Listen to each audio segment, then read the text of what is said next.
Hi, this is going to be the third part of my video about undead that drain energy in role-playing games.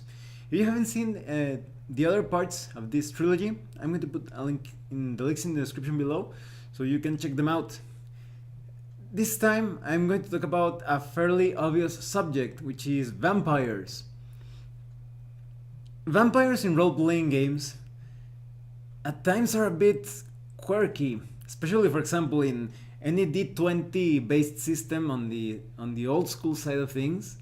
They always have this slam attack that either adds negative levels to your character. Actually, I think that's in 3.0, but in other editions, it also they drain your experience levels. So it really lends itself to some jokes like, "Oh, that vampire punched you so hard that you lost an experience level."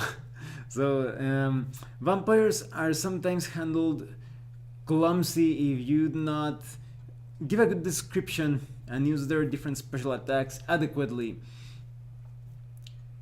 There are ways in which the vampire actually attacks in a more classical way by biting the victim's neck and draining blood. But for the most part, vampires in role playing games are portrayed as physical entities. The typical tuxedo dressed vampire at times, like Strat von Sarovic and many others that have their castle or they live in some sort of crypt or mausoleum, and everyone quakes in fear because they're on the prowl or dominating an entire region. But there is another type of vampire that is more in tune with the folkloric approach of this trilogy of energy drain undead. That is more about, as I was telling you, the vampire as some sort of ethereal or astral thing that drains the energy of its victims, and it's not as easy to spot or to detect. So what I am going to talk about in this part of the video is that supposedly official reports of vampirism throughout history uh, represents a great source of inspiration for vampire themed adventures and campaigns. That is, you can look around different books or the internet and look for those reports that are supposedly they have official signs and seals that it actually happened supposedly. So, but that's not what we care about. We care about those reports as sources of inspiration. So I would recommend that you check out reports such as Visum et Repertum, that is translated as Seen and Discovered. There is also, I think, a case related to Peter Blagojevich, if I'm not mistaken. So those are interesting cases. And I'm going to talk about a bit of what I remember of the Visum et Repertum case. Supposedly, in the village of Medvedia, there were deaths caused by vampirism, to the point that a group of agents, if I'm not mistaken, 5 people, 2 of them medical officers, were dispatched to the village of Medvedia because they said there was this vampire known as Arnold Paul, if I'm not mistaken. So Arnold Paul was himself, when he was alive, a victim of vampirism. And here is one of the worst cures for vampirism that I have read about. And they always say, if you eat dirt from the tomb of the vampire that is attacking you, and you smear different cuts caused by the vampire with the vampire's own the blood of the corpse, you're going to save yourself from becoming a vampire. But that never works. Just check around in folklore, it never works. And so Arnold Paul supposedly destroyed the vampire that was attacking him and ate dirt from the ground where that vampire was buried and smeared blood of that vampire on his wounds. And he thought he was going to be safe like that, but sometime later he fell off a hay wagon, I think, and he broke his neck. And from then on, he became this strange entity.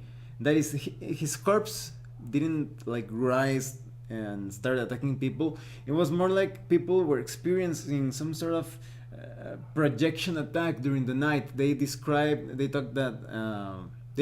man that looked exactly like Arnold Powell that came at night and started attacking people, like leaning on them, and I think that he also left some weird marks on their bodies, and they became really sick and they died.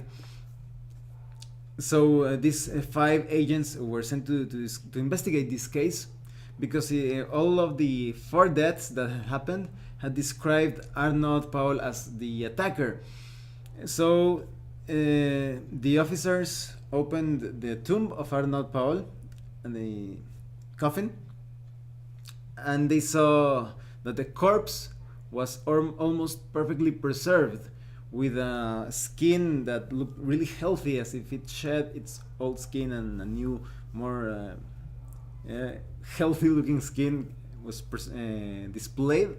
And his nails were also like replaced by healthy looking nails. I think the hair also looked quite vigorous for a corpse. And the entire coffin and the corpse was stained with blood, with fresh blood, and he had been buried for around 40 days, more or less. So the officers found it quite mysterious, suspicious.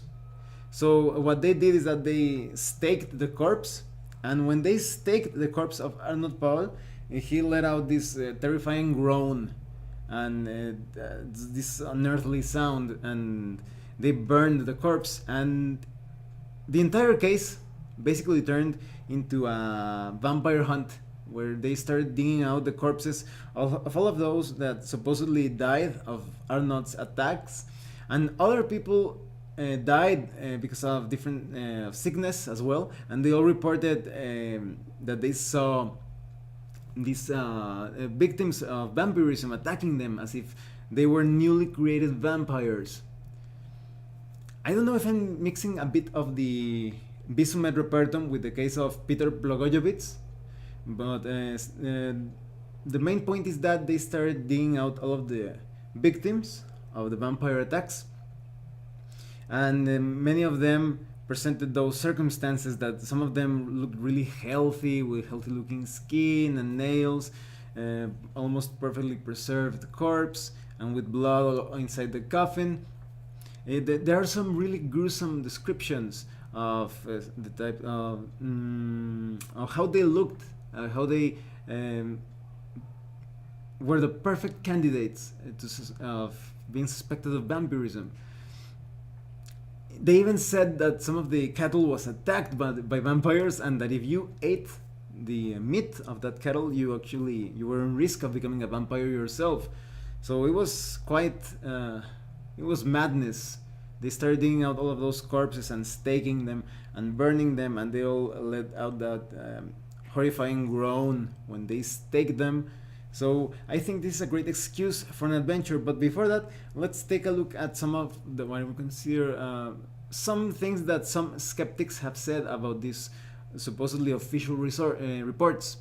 They say that when a corpse becomes bloated with gases, when you pierce that corpse, kind of like bagpipes, they produce some weird sounds.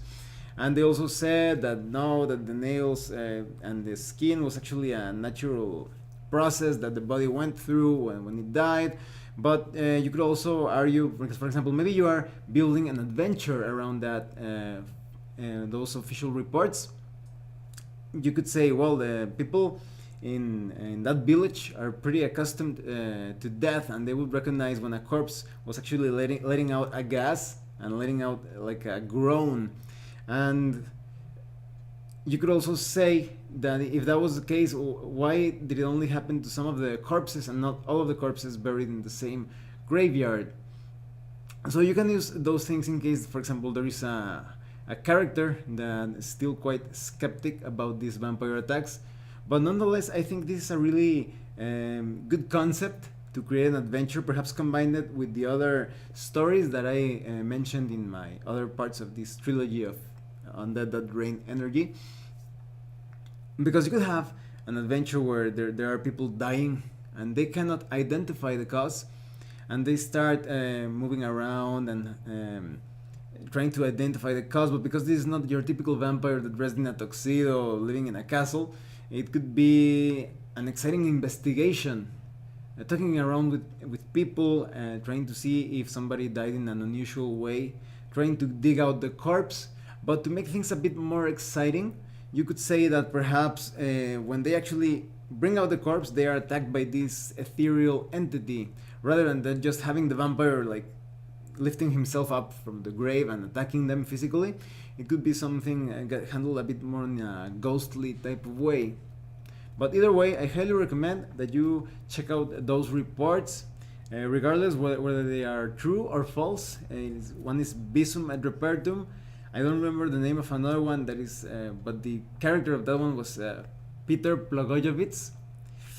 There are probably many others, but at least I get you could start by reading those two cases and shaping the elements presented in those reports into horror campaign even, or just an adventure.